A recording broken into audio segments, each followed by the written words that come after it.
The college baseball experience on the Sports Gambling Podcast Network is brought to you by Underdog Fantasy. Underdog just launched their new ladders game where you can win up to 500 times your entry. Plus, when you use promo code TCESGPN, you can get up to $1,000 in bonus cash. And we are also brought to you by Edge Boost, the bank account built for bettors. Sign up today at edgeboost.bet with promo code SGPN and get a $25 matching deposit bonus.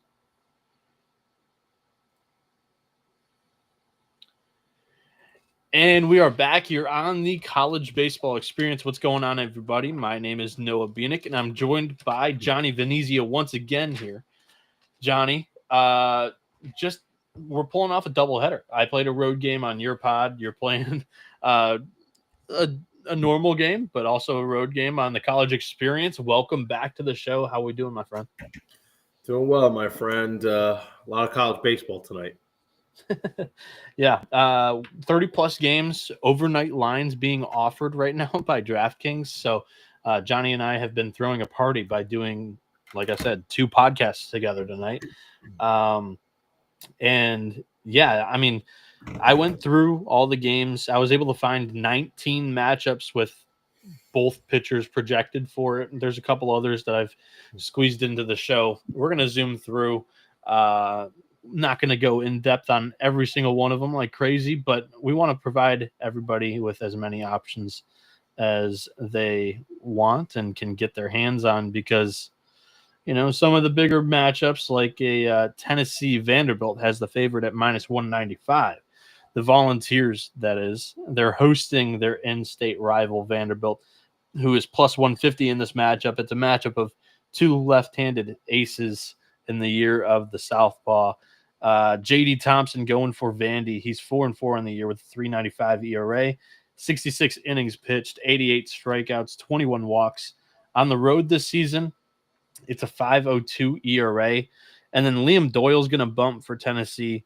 He's 8-2 with a 2.39 ERA in 67.2 innings. He's leading the country with 115 strikeouts and only 23 walks. At home, he's been impeccable with a 1.47 ERA, and in his last 6 appearances, it's a 1.74 ERA. Johnny, I ask you, do you feel good about Tennessee laying that 195? Are you going to be on that side? So typically, we're just going to be talking about pretty much the same stuff we talked about on Breaking Bet, my podcast, where you were kind enough to join me, and I'll say the same thing I said then. I think Tennessee wins this. They need it. This is a team that's lost 4 straight SEC series after doing really well up until that Texas A&M series where the Aggies kind of stole their mojo. And it looked like for a while, up until that point, actually, that they were a shoo-in for a top 3 seed and going to pretty much coast the rest of the way. And it's not been the case. Liam Doyle has been anywhere from the first to, I would say, second best starter this year. I think it's fair to say he's been a top 2 starter, probably between him and Kyson Witherspoon this year. But I'm not laying 195.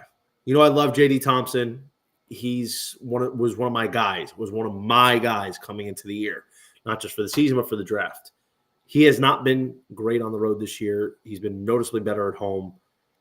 But it still worries me to the point where with how bad Tennessee's bats have been, he could come out and have a good outing, or at least a solid outing is probably a better word. So I'm not laying 195. I think Tennessee's a good parlay piece here. I think you could throw them in with a lot of different teams here Friday night. Liam Doyle is the stopper for this program right now, and I think he's going to stop Vanderbilt. I'm on the Tennessee side with you. They have lost 3 straight home series and have been scuffling offensively. It has not been a very sharp group, a Tony Vitello-esque offense this season.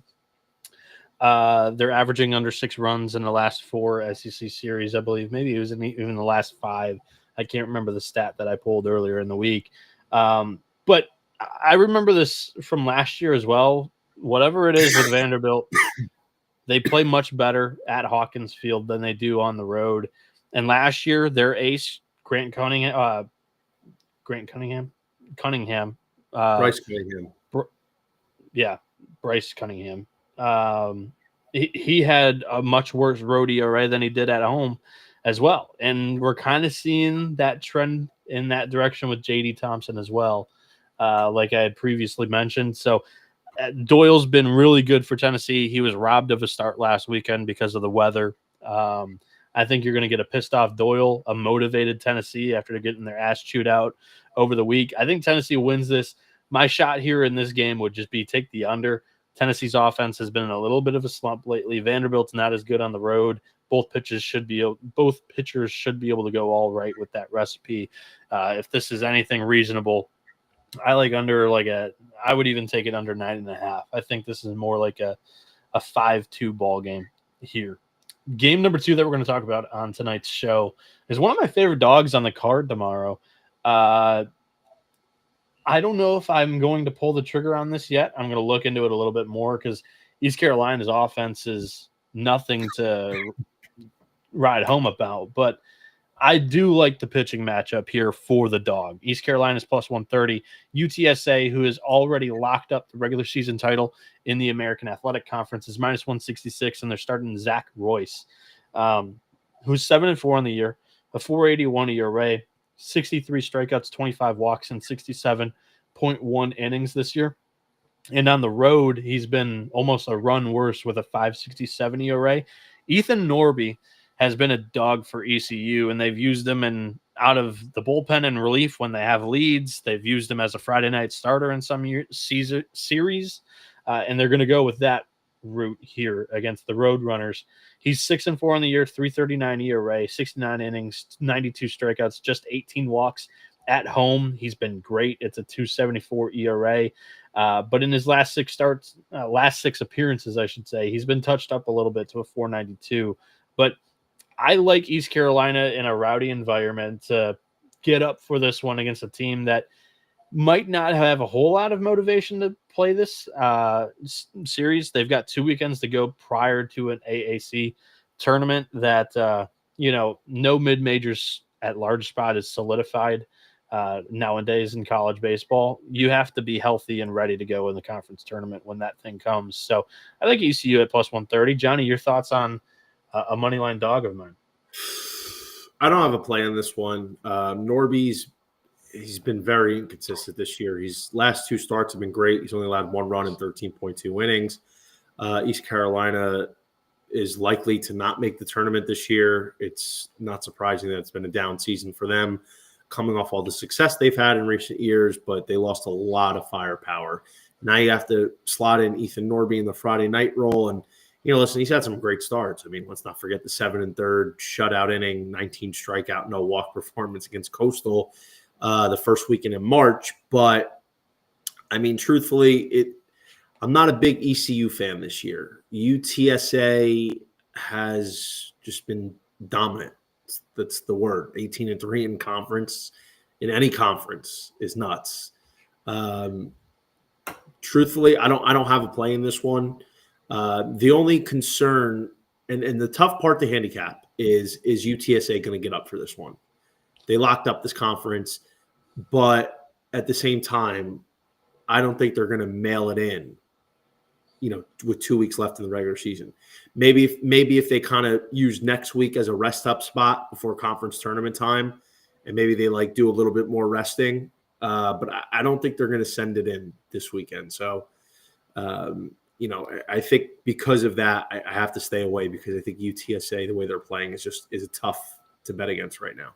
Which is a totally fair point of view. I respect it a ton because, East Carolina is the series that you circle, especially on the road going into Clark LeClaire Stadium. It's one of the destination stadiums to play on the road in the AACC. So UTSA with their facilities, they're probably going to really enjoy a weekend in Greenville, North Carolina. Louisville, Georgia Tech is going to be a quick cap from us because Louisville does not have a pitcher listed. Georgia Tech's going to go with Tate McKee. That rotation's been really solid for the Yellow Jackets all season long, and they're minus 210 in this matchup. Louisville plus 160, dealing with some injuries in that rotation. When it comes to Patrick Forbes, he's come back, but he hasn't looked nearly as good after the injury as he did prior to it. Peter Michaels come back down to earth. This Louisville pitching staff has not aged tremendously throughout the season. Georgia Tech is cold right now as a team. The minus 210 is probably too rich for my blood. Johnny, can you get on the plus 160 side with the Cardinals in this game? I think it's Louisville or pass. Tate McKee's definitely been a lot better this year. I mean, he's kind of taken that step up that Georgia Tech has been lacking in terms of a legitimate weekend rotation arm, especially in the Friday night capacity. But you look at Tate McKee these last couple of weeks. I mean, last week at Western Carolina, which is a tune-up series, which is odd because a lot of times the ACC will have a handful of teams that start conference play a week earlier than everybody else, and then they have this like tune-up matchup late in the season, which I don't really exam like. Week. Yeah, exactly. It's still I don't really like that. Against Western Carolina, 7 hits, 4 earned in 5 innings. In the start before that against Virginia, 3 1/3, 5 earned. So it's been a bad couple of weeks for Tate McKee. And, I really wasn't a big believer in Georgia Tech overall this year. I think in our preseason show, both of us had G-Tech probably in the middle of the pack in the ACC because their offense was going to be dominant behind Drew Burress. Like, that was never in question. The pitching was always going to be the problem. And I just, while it's definitely improved, I don't think it's been consistent enough, especially to be laying 210 with.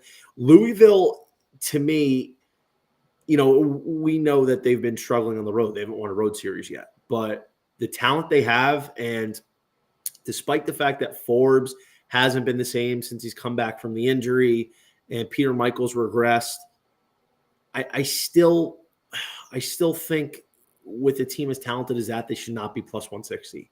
Georgia Tech's in the running right now for the ACC crown regular season. So they're getting a lot of respect, especially at home.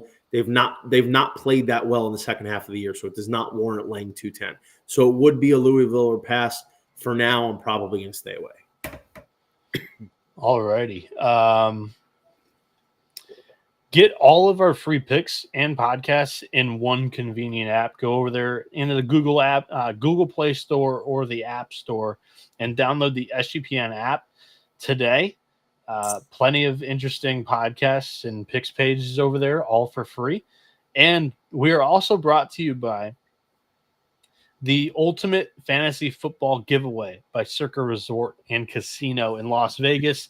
They're giving away the ultimate fantasy football experience for a 12-person league to draft in Las Vegas and be treated like VIPs during their stay. It's a 2-night stay. The winner will receive at Circa Resort and Casino for their entire 12-person league, 6 double king rooms. You can hold on to a draft cabana at Stadium Swim with a $5,000 food and beverage credit, limo transportation to and from the airport, a welcome party at Legacy Club for the league, a reservation at the world's largest sportsbook with $500 beverage credit for the league, and a 2-hour open bar package for the league at Overhang Bar. The contest duration runs from May 5th to June 30th. Go to sportsgamblingpodcast.com/circa to enter today. sportsgamblingpodcast.com/CIRCA.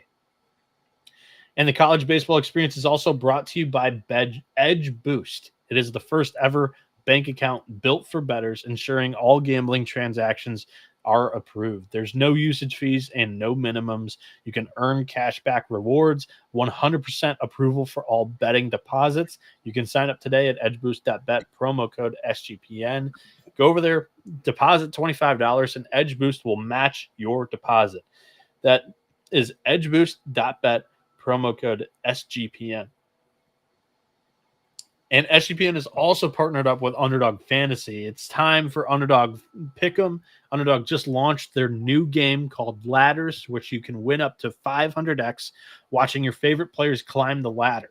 Sign up today with the promo code TCESGPN to claim your special pick, plus first-time depositor offer up to $1,000 in bonus credits. UnderdogFantasy.com, promo code TCESGPN. And we are back here on the college baseball experience. Myself, Noah Bieniek, and Johnny Venezia running through the Friday, May 9th college baseball slate got some overnight lines, which is always amazing to see. The next matchup that we want to dive into is a really intriguing one with a red-hot Miami Hurricanes coming into this series in Charlottesville against Virginia. The Hurricanes are minus 105. The Who's are minus 125. Miami is going to throw Griffin Hughes in this matchup. He's a right-handed pitcher who's 5-4 on the year, 368 ERA, 66 innings, 72 strikeouts, 25 walks. On the road, he's actually been a run better at 287 ERA. And Jay Woolfolk on the season is 2-2 with a 5.11 ERA for Virginia. He's thrown 49.1 innings with 60 strikeouts, 19 walks. In conference, though, it's a 6.06 ERA. Johnny, your thoughts between the two pitchers, the two teams? How do you decipher this matchup? First off, I want to make sure we get some Circa packages for this summer when I go out there to sign up for the Circa Survivor again. So let's get that out of the way. Secondly, UVA was a team that I had a lot of juice on preseason. Win the College World Series, make the College World Series, win the ACC along with North Carolina. So I had a lot of high hopes. And Brian O'Connor came into the year saying this was what he believed may have been his best pitching staff since, maybe in his entire tenure. So the fact is it's been the worst. And UVA, I know we've had some disagreements about this throughout the year. I believe they're going to get in. There would be a last four in, maybe first four out situation right now at 11-10 in the ACC. And losing that Florida State series due to a cancellation because of the tragedy in Tallahassee hurts them mightily, especially in the RPI. Head versus heart, I want Virginia to win. I'm rooting for them, and I don't want to root against them. But I think the smarter play would be Miami, even on the road. They're red hot right now. They have the pitching advantage. They have a hot lineup. And Virginia just has a lot of holes on this roster, mainly in the pitching staff right now, and that concerns me. So laying a favorite price with them is something that I wouldn't be doing. So I think at least for game one, I'm going to just sit back and watch. Maybe I'll get in later in the week, seeing after what develops. How kind of you. You compliment my pick. I'm going to go with the Hurricanes for a lot of what you said. I think that they've really figured it out with that pitching staff. I've said it on the last couple of weeks' pods. The move to go with AJ Siskar and Tate Darius in the starting rotation. Brian Walters assumes the role of his brother Andrew Walters with that Miami bullpen as just a lockdown closer, because that's what he's been. But also Brian can give you a little bit extra innings. He started the year off as a starting pitcher. And I like Hughes. He's been really good this season. And Jay Woolfolk's just not my cup of tea. He's kind of given you everything that I thought he would. I think he's a solid Sunday guy on a really good team, honestly. So I like Miami with a fresh pen and a red-hot Danny Cuvée. So I'll go Hurricanes at minus 105 price here. The next matchup that we're going to briefly talk about, because the price is kind of through the roof, but I know Johnny fancies a side here. Louisiana is at Southern Miss, and the Ragin' Cajuns are plus 230 in this matchup against Southern Miss, minus 315. Going for the Golden Eagles, because, you have to have a dude pitch for you if you're going to be minus 315. That dude's J.B. Middleton. On the season, the right-hander's 8-1 with a 186 ERA, 77.1 innings, 88 strikeouts, 19 walks. In his last four starts, it's a 0.87 ERA. And then going for U of L is Chase Morgan, a left-handed pitcher who's 4-1 on the year, 360 ERA, 50 innings, 54 strikeouts, 22 walks. He's a very solid arm, and he's done it for multiple years in this conference. However, this season on the road, it's a 6.86 ERA, and I'm not sure there's a bigger, better road atmosphere, or home atmosphere in this case, in the Sun Belt than Pete Taylor Park. Johnny, what's your pick in this matchup? J.B. Middleton's been one of the better pitchers in the country this year. Definitely can make a case he's been the best mid-major pitcher. Absolutely. Southern Miss is interesting because I was betting them a decent amount earlier in the year, especially when the books didn't really know who JB Middleton was and taking advantage of it. And a lot of these series, they were really stressful because Middleton would go out there, throw 6 innings, 1 run, and it would still be a 2-run ball game, 1-run ball game in the late innings because Southern Miss's offense is just not something that can continuously put up high run totals. Night in, night out, it's not really an offense that is designed to score 8-9 runs, and that's a bit of a concern.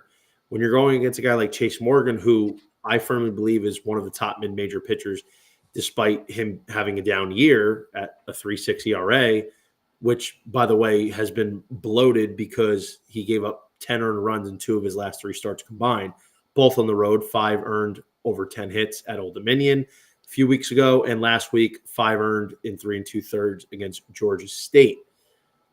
Nevertheless, despite Chase Morgan's struggles on the road, and despite the fact that ULL is not as good on the road, Chase Morgan's too talented to be getting 230 with.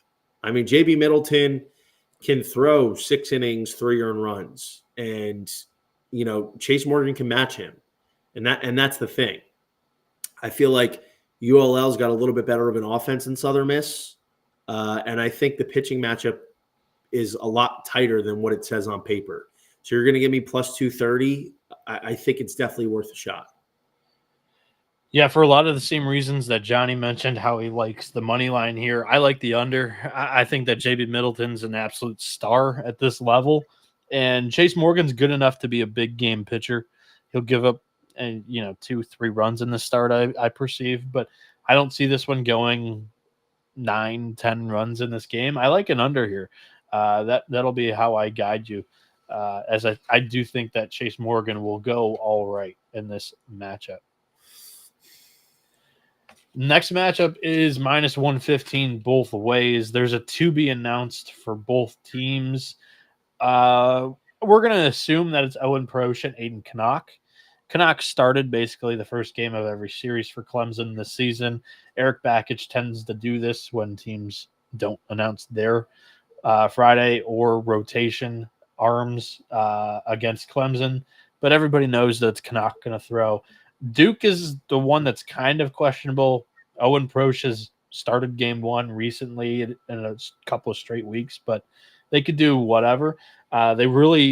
It's the same story in song and dance as the previous Duke teams, where it's an entire staff, and they use a lot of guys in the weekend. Not many of them will go through the order 2 times through. And Prosh, albeit he's got 61 strikeouts and 42 innings with a 3.21 ERA on the season. It's a 6.07 road ERA. Clemson, we were just talking about it with Southern Miss. Clemson's one of the more rowdy atmospheres in the ACC. They're playing music every time you throw a ball when you're on the mound. They just have a knack to, get into some pitchers' heads. They are a very good team at home. Struggle on the road, at least so far this season. But Canuck, he's been good. 6-1, 4.66 ERA, 65.2 innings thrown, 80 strikeouts, just 20 walks at home compared to that 4.66 full season ERA. It's just a 2.50 home ERA, and it's a 2.70 Sierra. So he's good. He's good for some positive regression here in the final 2 weeks of the regular season. Johnny, I think Clemson is a fair bet. Minus 115 straight up, assuming Canuck throws. If Canuck was listed, this would be a price at minus 140, in my opinion. Your thoughts? At least, yeah. We talked about it on Breaking Bet earlier tonight. This should be more like Clemson minus 150. I think, in addition, the fact is Clemson struggled the last couple of weeks, and the lust and the aura around them is a little down compared to what they were doing earlier in the year. And I mean, before the NC State series, everything was fine. Clemson was a top 10 team. They were looking like a no doubt top 8 national seed to host. I mean, they were ranked 3rd, I think, before the NC State loss. So Clemson, I've had some issues with in the last couple of weeks. I don't like how they've looked. And I think, truthfully, some of these shortcomings on offense where they don't have a hitter batting 300 right now They're running themselves out of innings, poor execution. The fielding has been bad late in the games, especially. The pitching after Aiden Canuck in the rotation has been very questionable this year. So Clemson, after losing back-to-back series, they need this win. They still have a chance to win the ACC regular season. Like they're at 14 wins. Yeah, they absolutely it's up for grabs. It's up for grabs right now. There's legitimately 6 teams that can win this conference right now, and Clemson at home where they play much better. Aiden Canuck, who's honestly not he's not followed his freshman year up as well as a lot of people thought, but he's been great at home. Clemson's been great at home. Clemson's still got a really good bullpen. They got the best closer in the country in Lucas Malstead. And I think even though Clemson has definitely shown a lot of vulnerability lately, this is a no doubt Clemson bet for me. Especially you cannot lose Aiden Canuck Friday night starts. We were talking about this earlier. This could be a Clemson sweep. This is a series Clemson has to get right on. And I'll say this real quick. Clemson had the first game against FSU last week in the bag. There's no reason they should have lost it. They imploded. They win that game, they end up winning the series. And if they win the series at Florida State, we're thinking about them and we're looking about them completely differently than what we are right now. It's a buy low spot on Clemson. Jump in now before it shoots up, and they figure out how to correct and right the ship here. Oklahoma visits Lexington, Kentucky. This is a tight matchup as the books see it, with Oklahoma -110, Kentucky -120. However, with the way that Nick Mingione structures his weekend rotation, they're throwing their number 3 against possibly the best right-handed pitcher in the country. So I don't know how this price comes to be. Nate Harris for Kentucky is a freshman right-hander who's 4-2 with a 3.63 ERA, 44.2 innings thrown, 33 strikeouts, 18 walks with a 4.51 SIERA, and a 4.80 ERA in his last 3 starts. For Kyson Witherspoon on the year, he's 9-2, 2.12 ERA, 72 innings pitched, 100 strikeouts, 17 walks. If there was one hole that I had to poke in one of my favorite arms in the country, it would be not only just like on the road. He has a tough split where it's over 2 runs difference worse on the road than it is during the regular season. 2 of his worst starts have come against South Carolina and Missouri. If you look at the conference standings right now, Missouri's in dead last at 16th in the SEC. South Carolina is in 15th. My question about Kyson Witherspoon is, what's the mentality? What's the mindset like going up against teams that don't have the caliber of talent up and down the lineup as other teams in the SEC like you face every single weekend? He's getting another one of those teams in Kentucky. Kentucky knows how to work pitchers' counts. Not many starting pitchers see the 6th inning against the Wildcats this season. I'm going to stay away. I don't love the handicap that I've seemed to have landed on Kyson Witherspoon in this matchup specifically. I would love if he goes out there and throws 7 shutty and shuts me up. But, Johnny, your thoughts on Kyson Witherspoon being a dog against Kentucky? Give me Kyson Witherspoon. Every week, I'm always looking about Kyson Witherspoon. This is the same guy that went and destroyed Georgia a couple weeks ago on the road, which, by the way, never made sense that he was a plus 190 dog. What the fuck? Kyson Witherspoon, no matter the matchup, is always one of those guys you have to back every week. That is something. When I first started handicapping college baseball, that was one of the first things I learned. Pitching advantages, you always back. Kyson Witherspoon is a pitching advantage against almost any arm in the country, and for good reason. And when we're only getting a -110 price at Kentucky, who just got swept at Mississippi State. Now, Kentucky, I don't think they're a good team, but there's a difference between them and South Carolina and Mizzou. They're still a 14-win team in the SEC right now, and I don't think they're taking it lightly.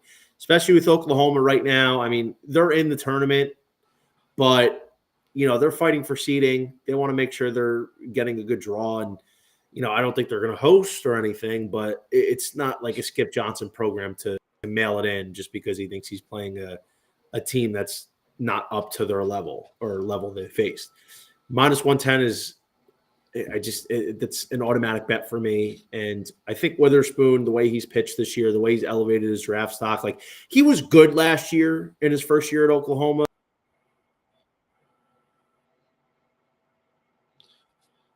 Uh-oh. Here, he's already in here, but I don't know what just happened, but he's taken that massive junior year leap. Like a guy who was a potential first rounder to a guy that's a top 10 pick and maybe going to be the second arm off the board. So it's all it is Kyson Witherspoon season, like Dylan Cease-esque. And I know we talked about this on another podcast. Speaking of Oklahoma baseball, my boy Cade Horton, here's a who, gets the nod after 3 long years. Cubs doing their prospects dirty like always.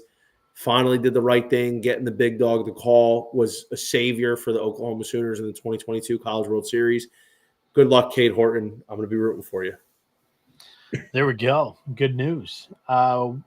Before we hit a break, let's do a quick cap on 2 of the best mid-major pitchers in the country. South Florida and Florida Atlantic are playing each other tomorrow. The Bulls are plus 160. The Owls are minus 210 in this matchup. Neither pitcher has been formally announced that they're going to start in this game, but we all assume that it's going to be Corey Braun against Trey Beard. Braun, 3.04 ERA in 80 innings with 82 strikeouts, 22 walks. Beard, 7-0, 267 ERA, 67.1 innings, 98 strikeouts, just 27 walks. Both lefties have been incredible this season for their respective teams. Braun on the road has a 191 ERA, but in his last 3 starts, he hasn't been as sharp. Does he step up for what's going to be billed as one of the biggest pitcher duels in the AAC this season against Trey Beard, who in his last 5 appearances has a 117 ERA, and at home he's pitching to a 180 ERA. Johnny, I like the under if it's under 5.5. I'm halfway kidding there, but I'm looking at a realistic under of 10 and under. I would probably pull the trigger here. Your thoughts? Yeah, I agree with you. I think this under is probably the look. I mean, I don't want to lay this with FAU. I don't think FAU is that great of a team. I mean, Trey Beard always makes them look a little bit better than they are. And South Florida is tough, man. South Florida goes toe-to-toe with a lot of these Florida schools like Florida, Florida State. So, they're a tough program. They have a lot of good players. And, I talked about this a lot over the last few years. States like Florida, Texas, California, they always have surplus of talents. So even though these are mid-major programs, you're getting kids that are really talented. And these guys are talented enough to be impact players in Power 4 schools. So just because they're mid-major, don't think about them like they're not good enough to be playing there, because they are. Mitch Hannes is a hell of a coach. He was the Indiana State head man the last couple of years. I think this is a good matchup for them. I do. I think it's an under look, like you said. It's interesting because if you take, I mean, last week was weird because Beard, I don't know if there's a weather thing going on because he really didn't pitch that much. He threw an inning. He had like a couple of 1-inning, 2-inning appearances, right? If you look at all of Trey Beard's starts this year, with the exception of whatever last week was, every single one of those starts has been 12 runs or less, with the exception of the UTSA one where that was 17. So chances are this is going to be a lower scoring. Corey Braun's been great this year on the road. He's had 2 underwhelming starts in his last 3, but those were both at home, which surprisingly, like you said, he's been way worse at home than on the road. So I think if it's 10.5, I think I'm going under. But if it's less than 10.5, I'd probably just stay away. Totally fair. Totally fair. I want to tell you guys about Rhythm, because right now Rhythm is partnered up with SGPN, and they are your home for AI-backed picks and props. You can dominate NBA playoffs and the MLB prop market with Rhythm. It makes building your own model simple and easy. Rhythm knows that you'll love it, and that's why they include a 7-day free trial. Rhythm has some amazing deals going on right now. 25% off a monthly subscription with code SGPN25, and you can get 50% off an annual subscription with the promo code SGPN50. That is Rhythm, RITHMM, promo code SGPN25 or SGPN50. Go get your 7-day free trial today at sportsgamblingpodcast.com/rhythm. And we are also brought to you by mybookie.ag. MyBookie.ag is your place to bet on every sport, including the NBA playoffs, plus props for every game. For the true degens, the MyBookie money bag is right for you. MyBookie accepts customers from a ton of locations. It's easy to deposit and lightning fast payouts using crypto. Head over to mybookie.ag, promo code TCESGPN for a 100% deposit match up to $1,000. Terms and conditions apply. That is mybookie.ag, promo code TCESGPN to let it ride. And we're back here on the college baseball experience. Myself, Noah Bieniek, joined alongside the one and only Johnny VTV. And we are running through the Friday college baseball slate, picking a lot of the biggest matchups of the day and ones that I'm able to find pictures on. This one we don't have odds on currently, but it's one of the best games of the day, one of the best series of the weekend. It is NC State at North Carolina. Pitching for the Wolfpack is their number one guy. Typically on weekends, it's Dom Fritton, and they stuck with him on Friday. Didn't opt to start him in the first game of the series, as it was one of the isolated games on a Thursday night on national television. They kind of got their doors blown off today. North Carolina's offense is really rolling lately. Starting for them is Aiden Houck. Fritton on the season has a 4.07 ERA. Houck, 3.27. Fritton has 84 strikeouts, 30 walks, and 66.1 innings. Houck has 55 innings pitched with 62 strikeouts, 21 walks. At home this season, he's been excellent. It's a 2.10 home ERA for Aiden Houck. On the road for Dom Fritton, in his last 6 starts for Dom Fritton, he's kind of been leaking oil a little bit here. It's a 6.83 ERA.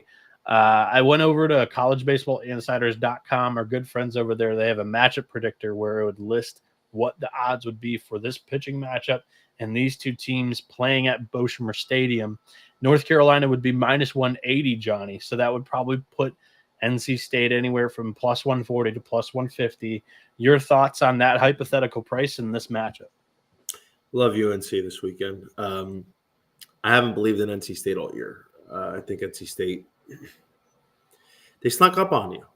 You know, they really did. I didn't think that after all they lost last year, including a lot of experienced players, that they would be that good. I honestly had them finishing middle of the pack at best.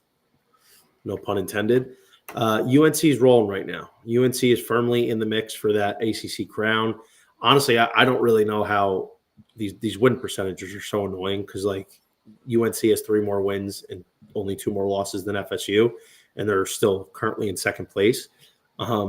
But Tar Heels pitching has always been their strength. And since they bumped Jason DeCaro from Friday to Sunday, it's really been working. Jake Knapp into the Friday role. We talked about this earlier.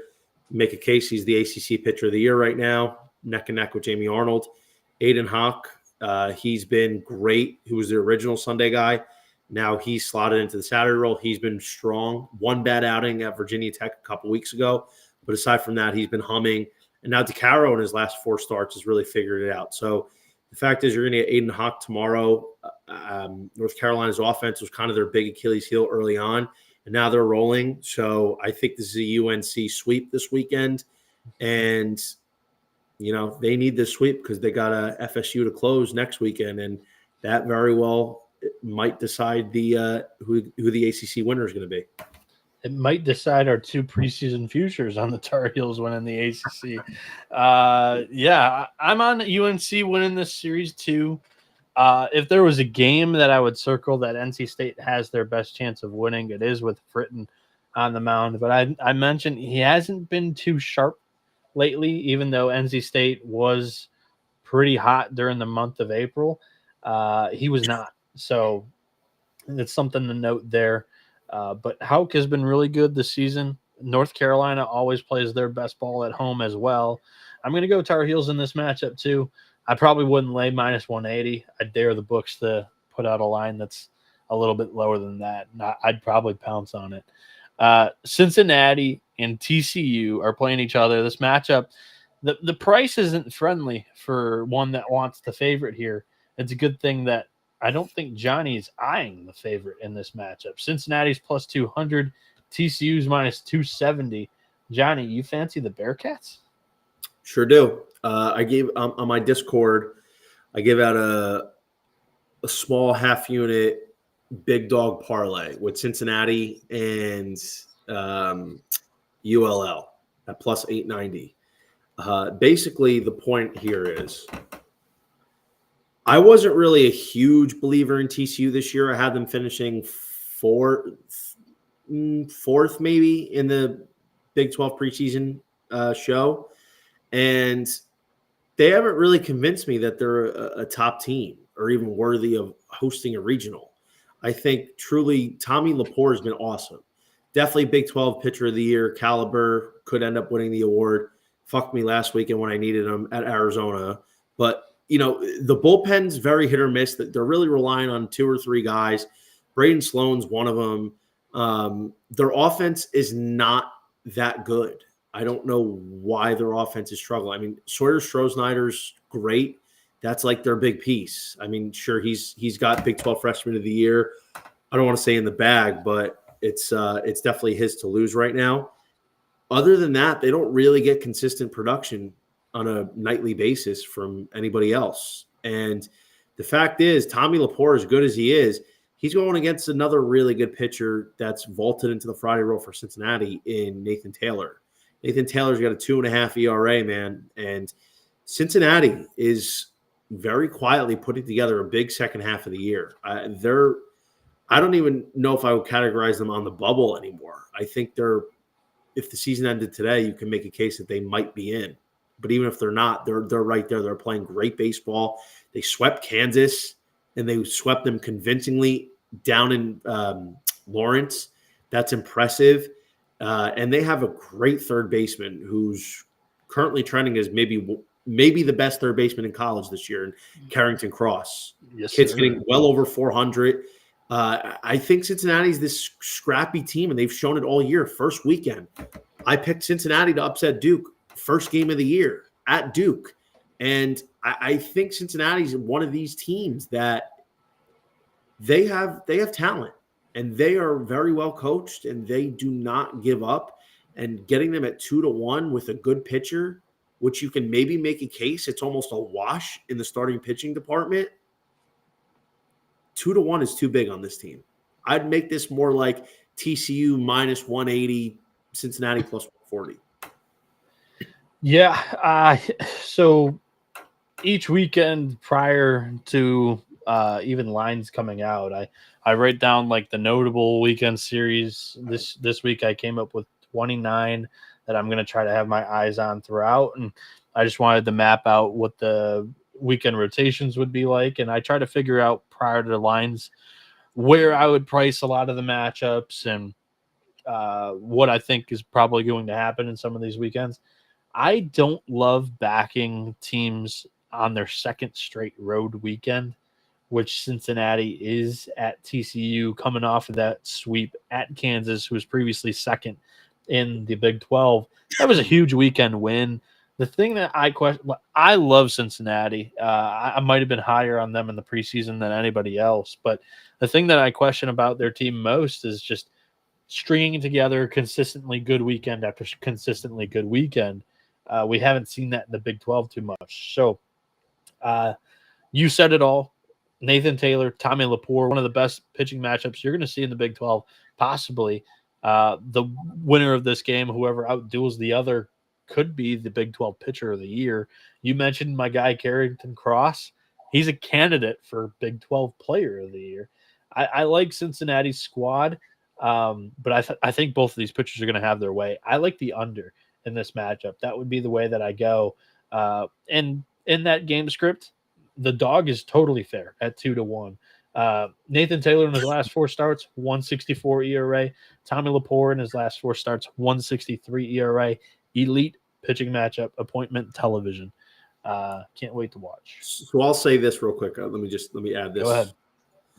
So Cincinnati went to West Virginia. They ended up getting swept, but it was a close series. They lost 3-2 Friday, 6-4 Thursday, 3-2 Friday, 6-4, and then the Sunday game, 10-5 they lost. Then they come home to play Oklahoma State. Take 2 or 3. Take the first two, and then they go to Kansas. 3. They sweep Kansas. So I completely understand the back-to-back road theory, and it's definitely valid, especially these college players. But I think I'm playing the line more than the team. Totally fair. I think it's a good play. If Cincinnati was 140, I probably wouldn't bother to play him. I'd probably look to back Laporte again in a rebound start in this situation. So I'm actually backing the line more than the team. So listen, if they lose as a plus 200 dog going against what's probably been the best pitcher in the Big 12 this year, so be it. That's fine. It's just it's an incorrect line in my opinion. Yeah. We're slicing the cake in 2 different ways. There's multiple ways to play this game, and we have 2 different looks for you guys. So there we are on the Bearcats and Horned Frogs. I'm going to take you to Georgia at Alabama down in Tuscaloosa. The Dogs are minus 130. Crimson Tide plus 100 here. The pitching matchup goes as follows. For Georgia, it's Brian Curley. He's a right-handed pitcher, 3-2 on the year, 2.96 ERA and 51.2 innings. He's got 61 Ks, 18 walks. And on the road, he's actually been more than a run better. A 1.33 road ERA and 27 innings. Going for Alabama is Tyler Fay. He's kind of been slotted in recently. I think this will be his 4th SEC start, where he's kind of a piggyback start. So he'll go no more than 2 times through the order, and they tend to dip into their bullpen pretty early. He's got a 4.63 ERA on the year, 35 innings, 27 strikeouts, just 7 walks. But to me, I don't love that Alabama bullpen. They have some good pieces, but on any given day, it really varies.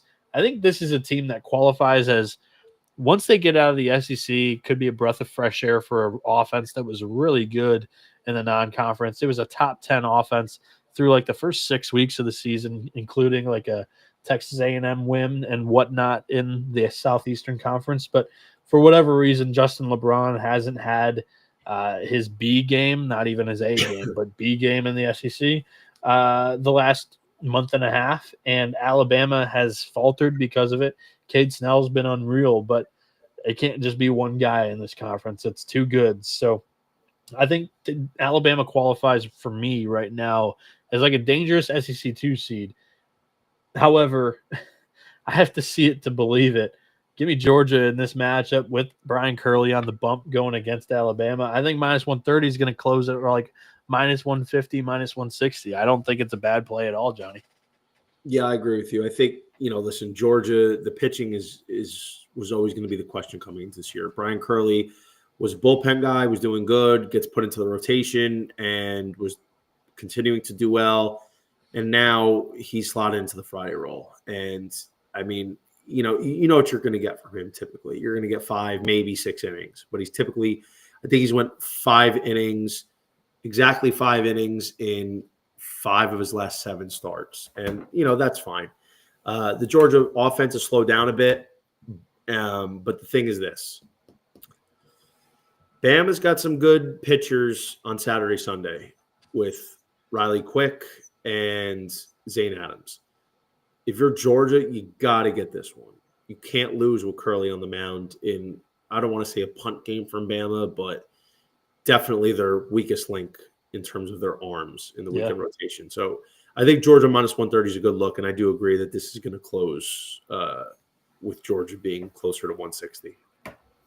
Love it. Good analysis there. I mean, you're selling me even more because when you say that too, it makes total sense that Georgia, the game that you circled that you have to win in order to win this series is game one, because it's an uphill climb. The rest of the weekend rotation of Alabama's there. The next matchup that we're going to talk about on the show should be one of the better series of the weekend between West Virginia and Kansas State. Kansas State's 16-2 at home this season. West Virginia's got an unreal record on the road with only 3 losses. The Mountaineers are minus 130 in this matchup. K-State plus 100. Griffin Kern, a left-handed pitcher, is going for the Mountaineers. He's 4-1 with a 3.59 ERA and 62.2 innings with 70 strikeouts and 22 walks. Starting for Kansas State is Jacob Frost, a left-handed pitcher. And not only is it him going on Friday, it's Michael Quevedo going on Saturday, and it's Lincoln Sheffield going on Sunday, all 3 southpaw pitchers. West Virginia's offense, quite literally, has been the best offense against left-handed pitching this season, hitting 361 with a 1063 OPS. Up and down the lineup, I really like this team. It's a top 15 pitching staff by ERA.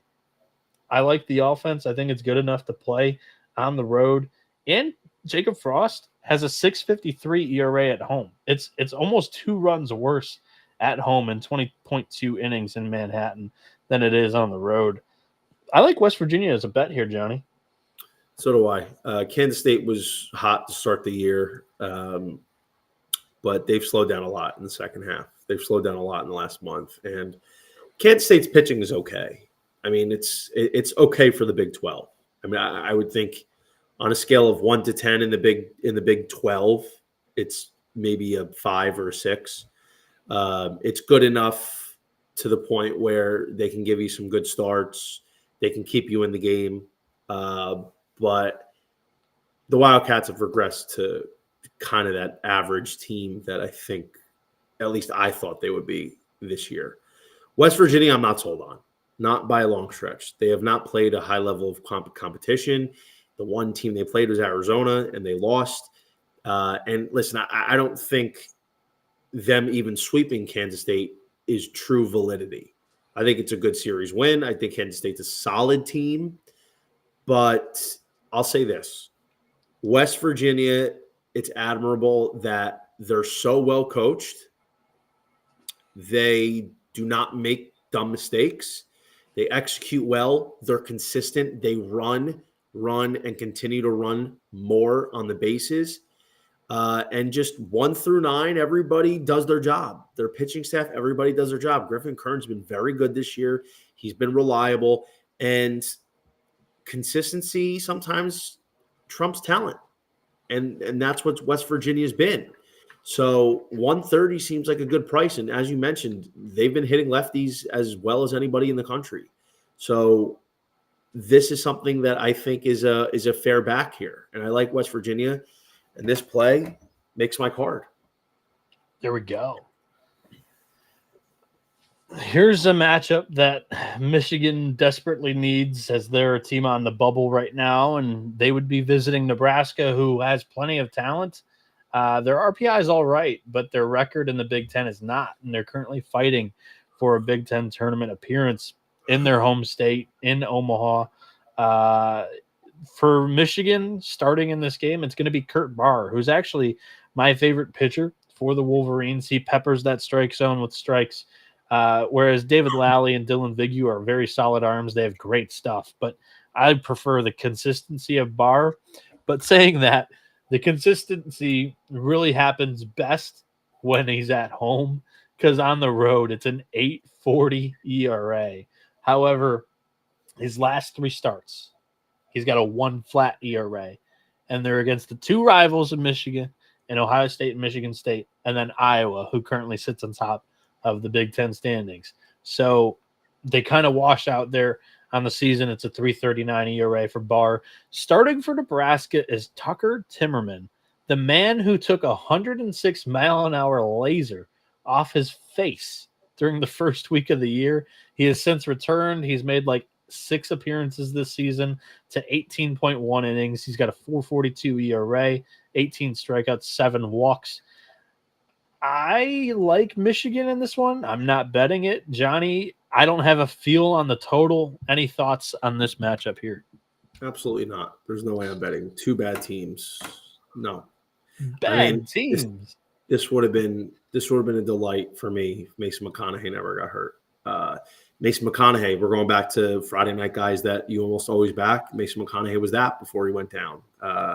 That's one of the big reasons why I like Nebraska preseason to win the Big Ten. And as soon as he went down, it flushed their hopes with it. So seeing how that is the case, no, I wouldn't touch this game with 10 football. This, in terms of like the entire slate, this would probably be like one of the last games that I would bet. Let's go to one of maybe the top games that you would bet, Johnny, between Ole Miss and Mississippi State. The Rebels are plus 105 and the Bulldogs are minus 135. I will let you lead off with the handicap in this one. I myself have a bet here, but go ahead and take the reins. PicoCon. It's the only thing I need to say.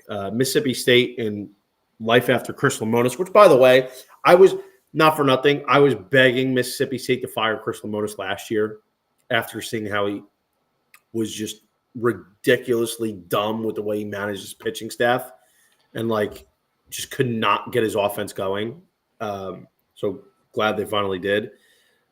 But they've been good in life after him. 4-0. Justin Parker's done a great job. They've rallied. I mean, they don't really have any impressive wins, but still they're winning games, and now they've kind of caught fire as of late. And I think, the fact is PicoCon is, again, one of these guys that I always look to back.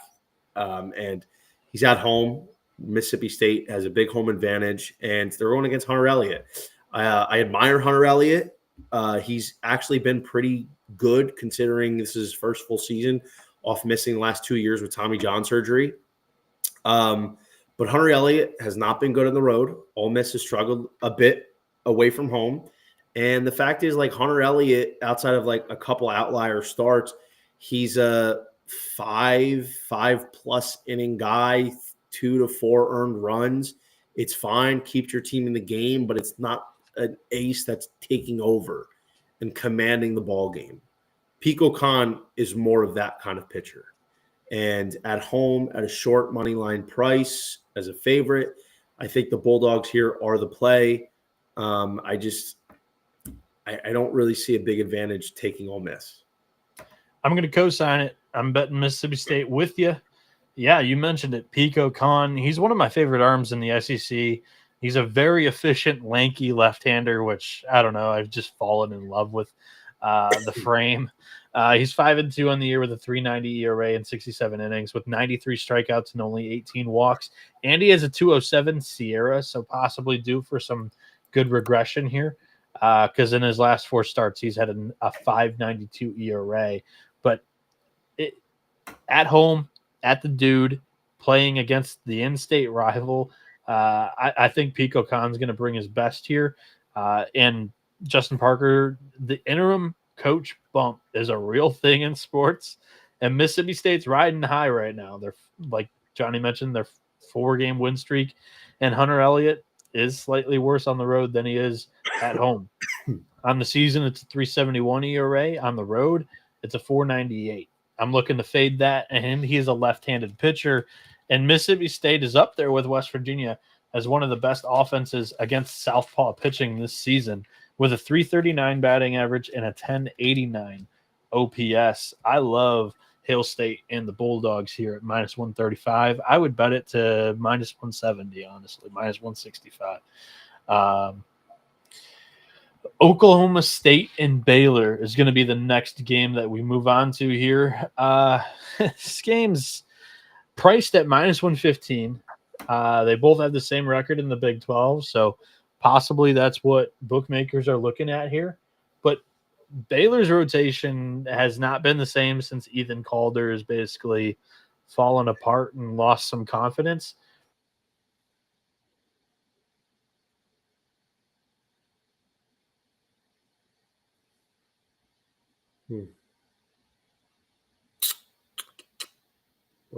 What just happened?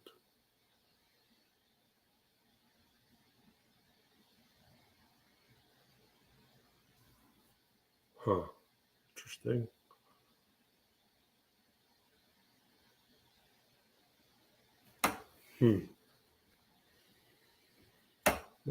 What just happened?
Dog, what just happened, bro?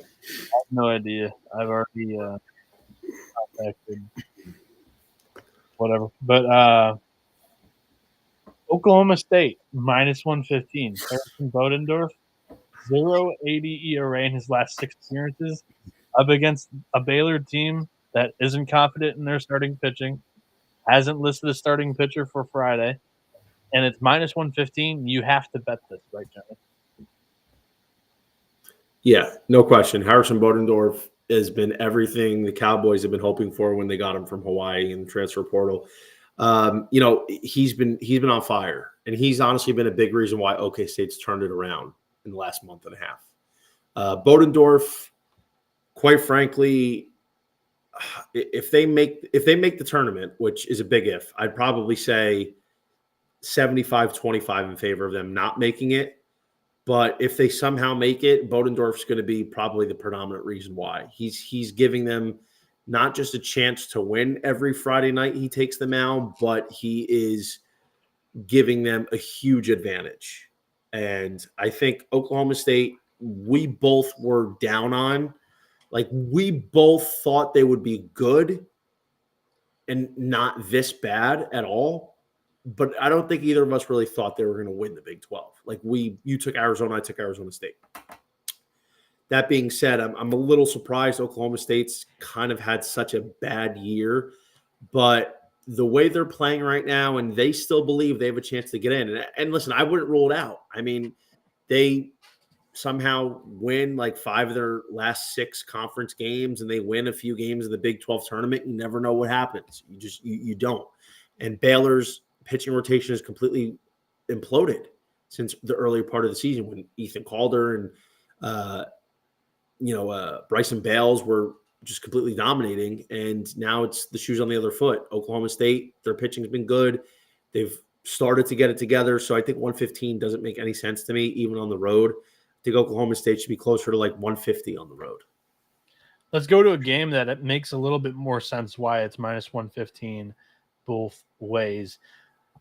This is taking place on a neutral site in Des Moines, Iowa. DraftKings currently has it listed as Oregon, like in the home team designation. I don't know if that inherently creates any value for Iowa because this is going to be a Hawkeye crowd. Cade Obermuller on the mound for them too. He's a southpaw who's been elite this season with a 2.51 ERA in 68 innings with 94 strikeouts, 26 walks. And he has looked a little bit human. The last 3 starts, it's a 3.77 ERA. And going up against Oregon State, they kind of got it handed to them. They get 4 games swept by their in-state rival Oregon. They then go to the main island, Hawaii, and they win that series convincingly. And now they're looking to carry that momentum into Iowa and win a quality series. And they're going with Eric Segura on the mound. Second straight weekend with a start for Segura this season. He's 7-1 with a 4.29 ERA in 42 innings with 59 strikeouts, 24 walks. On the road, he's been almost a run better with a 3.46 ERA. And his last 4 appearances, it's a 2.56 ERA. Eric Segura, I think, is the right guy to have as a starting pitcher over Nelson Keljo. I've been calling for it all season. I think Keljo's a great 1-inning, 2-inning, give it all you got arm, not really a sustainable over 4, 5, 6 innings arm for Oregon State. And I think it's going to better suit the Beavers during the long run because it at least gives them one arm in that bullpen that they feel confident about coming in clutch from the left-handed side. So in this game, I like Iowa. I think it's going to be close. I would favor the under here too, Johnny. Your thoughts? Iowa, Oregon State. It should be a great matchup. Listen, here's the thing. I think Iowa at home with their best arm going, Cade Obermuller has been awesome this year. And the big thing is I think if they're going to get a game, it's got to be this game. I think if they lose this game, they're very much in danger of getting swept. I honestly hope it happens, to be fair, because I want Oregon to win the Big Ten. But neither here nor there. It doesn't count in the Big Ten record, though. Yeah, fuck. Oregon. Yeah, I read that as Oregon, not Oregon State. My bad. Still, I hate. I mean, Oregon swept Oregon State, and they don't get anything for it except an RPI bump. But I think, honestly, I would probably lean Iowa. But I think my best approach is probably to see how Friday goes, and then maybe I get back in on Saturday. Because, if Iowa wins game 1, I think Oregon State probably takes game 2 and 3. But I would hate to bet Oregon State and go against my handicap where I think Obermuller is going to give his team the win here. So I'm off game 1. Makes sense. It's a tough game to pick there. I don't feel confident with a side. I am going to go Iowa, but let's talk about Florida, Texas, where I feel a little bit more confident about a side here. Florida comes in 13-2 since the basketball team won a national championship, and they're plus 120 in this game at Texas in Austin, where the Longhorns are minus 154. Johnny, do you have a play in this matchup? Texas. Texas got swept. They're back at home. They had their one bad series at Arkansas. And it's not just because I think Texas bounces back and because they're at home. Florida is doing something interesting this weekend. Pierce Capola came back last weekend in a limited capacity late in the weekend. And I guess because of the rain, it threw Liam Peterson off, and so Capola's getting the Friday start. Capola fresh off the injury. I don't imagine he goes more than 3 innings, which means it's going to be a bullpen day. And against Ruger Riojas in for a bounce back who got lit up at Arkansas last Friday or last Thursday, whatever. 154 is it's got to be Texas, because I think Florida's going to have the advantage with Aiden King on Sunday against Jason Flores, and Texas has to win game 1. And then it's really a toss-up between Peterson and Luke Harrison on Saturday. So Texas 154, I like it. Book it. I think that was a perfect cap from you. I'm also betting Texas here minus 154 for a lot of the same reasons that you mentioned. I think that it's almost strategic that Kevin O'Sullivan's kind of punting this first game, because we saw this last year with Pierce Capola coming off of Tommy John. He threw throughout the final month of the regular season. He really didn't get more than 30 to 50 pitches per start. They're going to dip into that bullpen early in game 1. But you have to at least favor them in game 3, like you mentioned, King over Flores, and think that they have a reasonable shot to win game 2 with Liam Peterson starting against Luke Harrison. But yeah, I mean, this has to be play. This has to be Texas. Ruger Riojas in a big-time bounce back. Texas in a big bounce back opportunity. Florida's hot, but against who is my question mark? Missouri, South Carolina, Mississippi State. If you were told to pick 3 straight series that you would like to play in the SEC, those are 3 of the teams that you're most likely going to want to pick. It's just the way that the schedule broke for Florida. I think they're a quality team that had a good run against poor competition. Give me Texas game 1. Johnny, who do you have winning the series? I think I probably have Texas. Truthfully, I don't think it's by much. The offense for Texas coming into the year, like, I really like Texas. We both like Texas a lot coming into the year. I thought their offense was going to be pretty good. They had a lot of bats, and you lose Max Ballou, your best player, a guy who I had as a preseason Golden Spikes cornerstone. That hurts. But they have enough talent to where that shouldn't have impacted them to the degree where, they're not really consistently scoring 6-7 runs. So that's a bit of a concern for me. The pitching is also taking a hit with Jared Spencer being out for the year. That's big. Yeah. So I would say this. I like Texas Friday. I like Florida Saturday, probably at a even money, maybe 110 price. Because let's not forget, Texas is 154 right now. That could very well be pushing $2 by the time we wake up tomorrow, or by the time the first pitch. Saturday's the coin flip between Peterson and Harrison. Both have been good. Harrison has been very under the radar and unsung on this Texas team, but he's been great. 3.25 ERA. Peterson's been a lot better as of late. What I want to see, how many bullpen arms does Florida use on Friday? I think quite a bit, and it puts them at a disadvantage in games. Do they use high leverage arms? That's the big question. So they shouldn't, if they're smart. If it's not a close game, if they're down by 2, I think you just punt it, because you're kind of already punting it. Here's also the question. Ruger Riojas, he's got to go at least 6 and give him 6 good innings at least, because here's the issue. What they've been doing all year is Jared Spencer on Friday and go 6-7 innings. They'll bring in Volantis for 1 to 3, or they'll bring in Grubbs for 1, then Volantis for 1 or 2. Yep. However it works out. So typically Volantis has been throwing, for the most part, on Fridays and Sundays. And Volantis has been the best reliever, not just on the team, but in the SEC. And now here's the problem.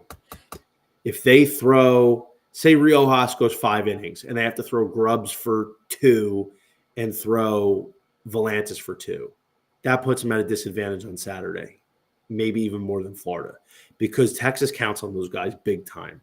And now maybe you're left with Thomas Burns on Saturday, who's good. I like Burns. I do too. I like to come over from ASU, but I don't know if that's enough. So I like Texas Friday, Florida Sunday. I want to see how Friday goes before I give a definitive designation. But based on the pre-weekend series cap, I think Texas has a slight edge on Saturday. I don't think they lose 2 series in a row. I don't think they lose at home where they're undefeated in series play. And more importantly, a win this weekend, Texas, I think, locks up the 1 seed. And they're in it, regardless of what happens the final weekend. I agree. It's the eyes of Texas, and you and I, my friend, we're seeing eye to eye. Let's go to possibly the biggest game of the day, the biggest series of the weekend, taking place in Baton Rouge. Arkansas at LSU. The Hogs are minus 105. The Tigers are minus 125 in this matchup. It's my favorite bet of the day. I'm going to take it to LSU at minus 125. I don't think that price is going to be there for much longer. Cade Anderson's going to be on the bump for LSU. He's 6-1 on the year with a 3.57 ERA, 70.2 innings pitched, 114 strikeouts, 19 walks with a 127 SIERA. He's going up against Arkansas's Zach Root, who last weekend he had an awesome, unbelievable start, best start of his career, kind of an out-of-body experience, going up against the number 1 team in the country at Baum Walker, their home stadium, and now they hit the road to a hostile environment. Hungry dog runs faster, and LSU, they snatched defeat from the jaws of victory against Texas A&M just last weekend. I think the Tigers are going to bounce back this weekend. I think they win the series. I think they win this first game because Zach Root on the road has a 6.10 ERA compared to his full season ERA of 3.95. It's hard to win college games on the road, no matter the sport. But in college baseball, it's very hard to beat Alex Box Stadium, where LSU's 26-4 this season. Minus 125. This thing should close minus 150, minus 160. I'm betting minus 125 on LSU. Johnny, are you with me? 100%. I love LSU. LSU was one of my big preseason teams. LSU, A&M, and Virginia were my key 3 preseason. And LSU has really got a shot in the arm this year with Cade Anderson stepping up the way he has, from a guy that was probably a 3rd rounder, give or take, coming into the year after not a ton of experience in a starting capacity, at least a weekend starting capacity. Jay Johnson bets big on him being the Friday night guy with a lot of options, but not a lot of definitive options. And it's paid off huge. Cade Anderson should be a top 15 arm this year, or a top 15 pick. He's been awesome. Big strikeout stuff, very good command, great fastball, high 90s, mid 80s slider that's drawn a lot of chases and a lot of whiffs. The one bugaboo is the dozen home runs, which is not good news going against an Arkansas team that has the 5th most home runs this year. But nonetheless, I think Cade Anderson gets the job done. I think he outduels Zach Root, who's been good, but take it with a grain of salt. He's been good, but he's not a legitimate Friday night guy in the SEC, in my opinion. I think Saturday roll for him is perfect. And going into Alex Box Stadium, where LSU gave away the series at A&M last weekend, they're going to be fired up, and I think LSU is going to get this one done. I think LSU takes a series. LSU, with the series win, is going to lock up a top 8 national seed. The final matchup that we have odds on the outline of the show that we're going to talk about here is Washington and Oregon. I mean, the price is through the roof on Oregon. The stat here, though, to know is Washington's 8-0 on Big Ten Friday nights. Plus 280 seems a little disrespectful. But I think Oregon wins the game. The pitching matchup's great. It's Max Banks, who has a 3.49 ERA. He's been touched up in his last 2 starts against Northwestern and Iowa, so that's quite notable. And Grayson Grinzel, albeit he's not slated to start, it's a TBA, but he's been their Friday night guy for the entire season. He's 7-2 with a 2.77 ERA and 74.2 innings, 77 strikeouts, 24 walks. In his last 3 starts, he has 2 complete games with a 1.50 ERA, and it's come against Oregon State, UCLA, and then Michigan State. But that stretch is unbelievable, and that's why the price is through the roof. I think Oregon wins. Look for an under because I don't know if either team's really going to put up a ton of runs on these 2 pitchers. Johnny, any thoughts on this matchup at all? Yeah, Grayson Grinzel has been an ATM this year, backing Oregon every Friday night pretty much. And, last week was unfortunate. I mean, he was great. He got outdueled by Joseph Jerwa at Michigan State, which is a tough place to play. The weather was not favorable. Oregon got robbed by the weather for a couple home runs that could have been the difference. But, I mean, this kid's been automatic. He's taken a huge leap this year. Definitely an interesting draft prospect to watch as a lefty that's low to mid-90s, a good mix of pitches, good command.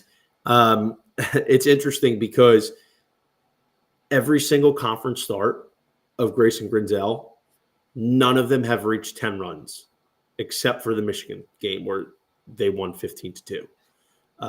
So it's notable, definitely. And for Max Banks, who's been pretty good this year for Washington, definitely the author of some big upset wins with Washington as big dog prices. The Huskies, since conference play has started, only 2 games have touched double-digit runs. One was a huge win at Maryland where he only went 3 innings. So I'm not exactly sure what the deal was there. And then at Northwestern last weekend or 2 weeks ago where they won 19-4. So I think this is more likely a lower scoring game. So hopefully we get like an 11.5, and that would be something I would consider in playing an under. That wraps up this portion of the show. There was another matchup that, look, if we get it, Michigan State and USC, it'll be a good matchup between 2 southpaws. Speaking of Joseph Jerwa that Johnny mentioned, he's 7-2 with a 2.20 ERA. He is worse on the road than he is at home with a 4.09 road ERA. And Caden Hunter, the Friday night guy for USC, by the way, both of these guys to be announced still. But if it's Hunter versus Jerwa, I actually like an over. I think the line would be set 9.5, 10.5, 11. I wouldn't take it if it was higher than 11. But Caden Hunter, when you look up the definition of leaking oil on Google, it's Caden Hunter, who on the season has a 4.96 ERA. In his last 3 starts, it's a 13.10. In his last 7 starts, it's a 6.57 ERA. Tough sledding for the kid. I just Jerwa on the road. There's some question marks possibly, and then USC has not been great on Fridays, and that USC UCLA game got into double digits last weekend on Friday, so I would look at an over there. Johnny, I absolutely love this slate. I'm going to wrap up the show with my favorite bets of the day. The people love that portion of the show. Wait, hold that thought. I apologize that we're going back here. I didn't have a chance to chime in. Oh, I didn't know you wanted to. Stat of the day on the Washington-Oregon game. You ready? Go. In conference play, Max Banks and I should say Washington has not lost a Max Banks start since conference play. They're 8-0 on Big Ten Fridays. Yeah. Okay. Yeah. All right. Sorry. I apologize. No, you're good. You're good. I heard that differently. But that's interesting. Even against Grinzel in Oregon on the road. Plus does that want to make it throw a couple fazools? It's disrespectful price. I know. Yeah, it is. Do you want to leave the people with any of your favorite plays for tomorrow? Well, you need to join my Discord, which is the Second Half Chance VIP. $100 for the rest of the season, including the postseason, College World Series, all of that. We're up over 36 units on the year, 57%. So we're doing pretty well, heading towards a big finish. So I'll give you guys this.